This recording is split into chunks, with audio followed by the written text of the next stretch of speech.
श्री शिवाय नमस्तुभ्यम। ओम नमः शिवाय। जय श्री कृष्णा। राधे राधे। हर हर महादेव। ओम नमो भगवते वासुदेवाय नमः। जय श्रीमन नारायण। दोस्तों आज हम सुनेंगे शिव चर्चा की कहानियां। आइए चलिए सुनते हैं शिव चर्चा की कहानी। मुक्तिदाता गुरु शिव।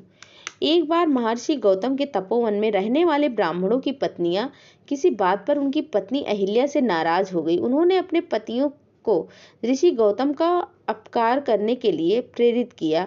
उन ब्राह्मणों ने इसके निमित्त भगवान श्री गणेश जी की आराधना की। उनकी आराधना से प्रसन्न हो गणेश जी ने प्रकट होकर उनसे वर मांगने को कहा।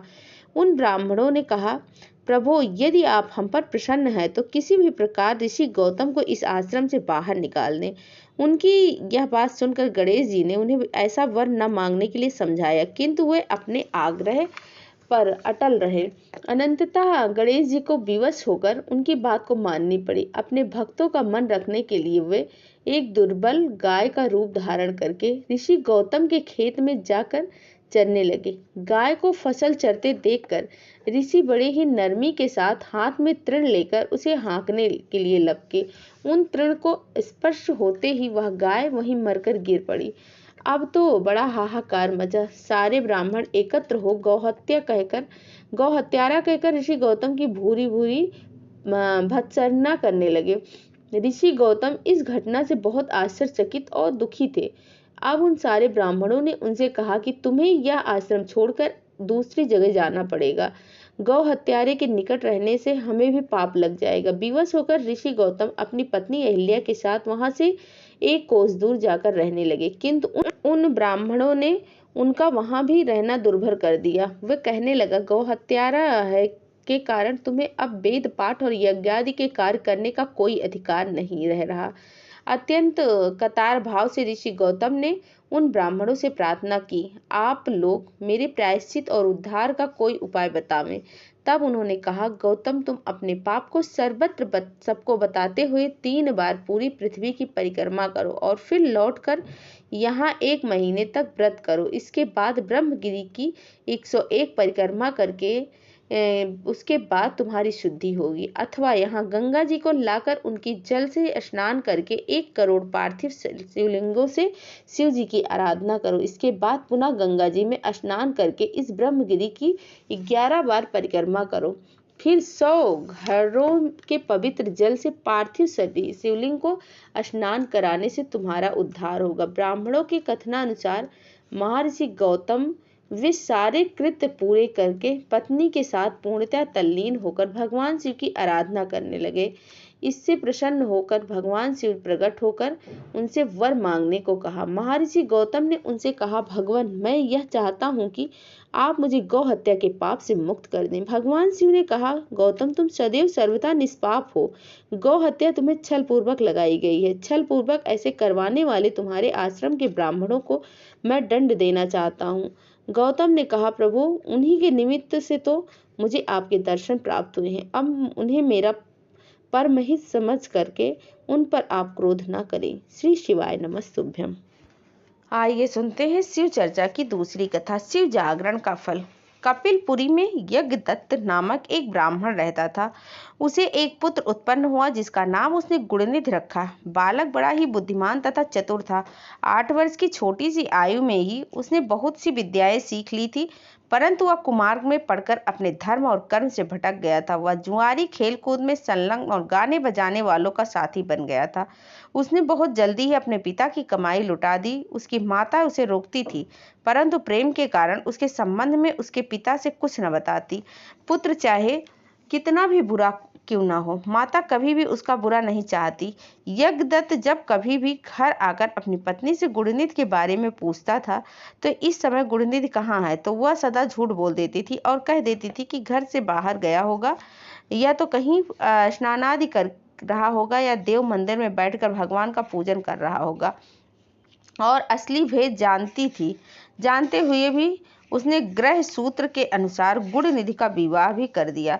विवाह हो जाने के पश्चात यज्ञदत्त की पत्नी सदा पुत्र को समझाती थी कि तुम्हारे पिता बड़े ही महात्मा हैं। जब उनको तुम्हारे बारे में मालूम होगा तो इसके लिए तुम्हें दंड देंगे और तुम्हें मुझे दोनों को दंड दे देंगे। तुम्हारा कुल बड़ा पवित्र है, फिर भी तुम यह बुरे काम क्यों करते हो? मेरे बच्चे, तुम्हारा कल्याण इस बुरे कामों में के छोड़ देने में ही है। परंतु गुणनिधि पर माँ के समझाने का कोई भी प्रभाव नहीं पड़ता था। एक दिन उसने पिता की अंगूठी चुरा कर किसी जुआरी को दे दी। जब यज्ञदेव ने उस जुआरी से पूछा कि यह अंगूठी आपके पास कहाँ से आई, तो जुआरी ने यज्ञदत्त से कहा कि उसने उनकी अंगूठी नहीं चुराई। यज्ञदत्त ने जुआरी की बात सुनकर कहा, सुनो लल्ला, यह अंगूठी मेरी है और मुझे राजा के यहाँ से मिली है। तुम झूठ बोल रहे हो, इसे अपने न बनाओ, परंतु यह बताओ कि यह अंगूठी तुम्हारे पास कैसे आई? यज्ञदत्त की बात सुनकर जुआरी को क्रोध आ गया। उसने गरज कर कहा, जो सच सुनना चाहते हो ध्यान पूर्वक सुनो। यह अंगूठी तुम्हारे पुत्र गुणनिधि ने मेरे पास जुए में हारी है। उसने यही अंगूठी ही नहीं बल्कि आज तक जुए में बहुत से साधन चुरा कर हारा है। आप जितने ही सज्जन साधु धर्मात्मा हो, आपका पुत्र उतना ही बदमाश है।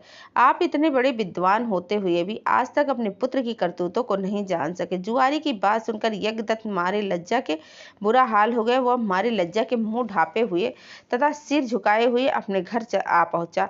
घर आने के साथ ही अपनी पत्नी से पूछा कि गुणनिधि कहाँ है और वह अंगूठी कहाँ है जो कि उस दिन तूने उबटता करते हुए मेरे हाथ से ले ली थी। यज्ञदत्त की बात सुनकर उसकी पत्नी ने उत्तर दिया कि वह अंगूठी मैंने यहीं कहीं रख दी होगी, अब मुझे याद नहीं आ रहा है कि कहाँ रखी है। स्त्री की बात सुनकर यज्ञदत्त ने कहा, तुम झूठी हो। जब कभी मैंने तुमसे गुणनिधि के बारे में पूछा, तुमने मुझे बात बनाकर टालने की कोशिश की है। अच्छा, तुम अंगूठी की बात जाने दो और मुझे बताओ कि घर का अन्य बहुमूल्य सामान्य कहाँ है? न जाने किन पापों के कारण मेरे यहाँ ऐसा पुत्र उत्पन्न हुआ है। फिर जब उसने घर का दूसरा कीमती सामान देखा तो मालूम हुआ कि सभी बहुमूल्य वस्तुएं गायब हैं। तब यज्ञदत्त ने हाथ में जल लेकर पत्नी और पुत्र का तिलांजलि दे दी और एक ब्राह्मण की कन्या से अपना दूसरा विवाह भी कर लिया। जब गुणनिधि को मालूम हुआ कि उसके पिता पर सारा भेद खुल गया है और उसकी माँ को तिलांजलि दे दी गई है, तो उसको बड़ा दुख हुआ और वह अपनी करनी पर पछताने लगा। वह भूखा प्यासा एक शिवलिंग मंदिर के पास आकर बैठ गया। उस दिन शिवरात्रि का व्रत था। लोगों ने शिव का पूजन किया कि फिर तरह तरह के पकवान तथा खाद्य सामग्री ऊपर चढ़ाई। जब लोग भगवान का पूजन आदि करके मंदिर में ही सो गए तो गुणनिधि ने मंदिर के भीतर प्रवेश किया और खाने पीने का सामान उठाकर बाहर की ओर भागा, मगर चलते चलते उसके पैर एक सोते हुए शिव भक्त पर टकरा गए। फिर क्या था, उस भक्त ने चोर चोर कहकर शोर मचा दिया। चोर चोर का शब्द सुनकर सभी लोग जाग उठे और दौड़ते हुए गुणनिधि के पीछा करते हुए बहुत से नागरिक भी उन भक्तों के साथ मिल गए। अंत में उन लोगों ने दौड़ते हुए गुणनिधि को पकड़ लिया और सबने मिलकर उसको ऐसा मारा कि वह मर ही गया। उसके मरने के साथ ही यमदूतों ने आकर उसे घेर लिया और निर्दयता पूर्वक उसे मारने लगे। उधर भगवान सदाशिव ने अपने गढ़ों के से कहा, गुणनिधि बड़ा पापी दुराचारी कुकर्मी है, फिर भी उसने शिवरात्रि का व्रत रखकर जागरण किया है, हमारे पूजन को देखा है, हमारे दर्शन किए हैं। दीपक से लिंग के शरीर में गिरती हुई छाया को उसने निवारण किया है। रात्रि में अपना वस्त्र फाड़कर उसने बत्ती डाली है। प्रसंगवश हमारे गुणों का श्रवण किया है तथा ऐसे ही और धर्म कार्य किए हैं, अतः वह हमारे लोक को आएगा। इसके पश्चात वह कलिंग देश का राजा होगा। तुम लोग वहां जाकर गुणनिधि को यमदूतों के बंधन से मुक्त करो, क्योंकि हमने उसे अपना लिया है। अतएव भगवान श्री सदाशिव की आज्ञा पाकर विमान पर बैठकर शूलधारी उसके पार्षद घटना स्थल पर आ पहुंचे। बोले, यमराज के गढ़ो, तुम अब इस परम धर्मात्मा ब्राह्मण को छोड़ दो, क्योंकि अब इससे कोई पाप शेष नहीं रहा। यमदूतों ने भगवान श्री सदाशिव पार्षदों से कहा, यूं तो आपकी आज्ञा हमारे लिए सिर माथे पर है, मगर यह दुष्ट महापापी कुकर्मी मांस मदिरा का प्रयोग करने वाला, पर स्त्री पर वेश्यागामी, माता पिता की आज्ञा न मानने वाला चोर तथा जुआरी है। हम लोग इसीलिए इसको ले जा रहे हैं। यमदूतों की बात सुनकर शिव के पार्षद ने कहा, तुम मूर्ख हो, यह ब्राह्मण पापी नहीं है। इसका सबसे बड़ा धर्म तो यह है कि इसने पुराना कपड़ा जलाकर शिवालय में प्रकाश किया है, रात्रि भर जागरण किया है और स्थिर चित्त से शिवालय के द्वार पर बैठकर इसने भगवान श्री सदाशिव के पूजन को देखा है और हरि कीर्तन को सुना है। इसीलिए भगवान श्री सदाशिव की इच्छा अनुसार यह राजा बनाया जाएगा। और इस प्रकार करने के पश्चात भगवान श्री सदाशिव के पार्षद गुणनिधि को अपने साथ ले गए।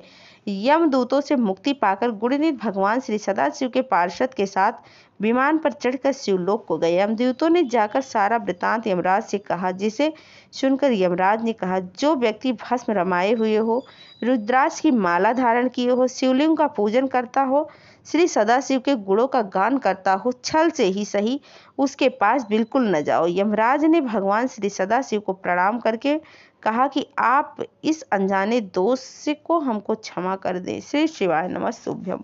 ओम नमः शिवाय।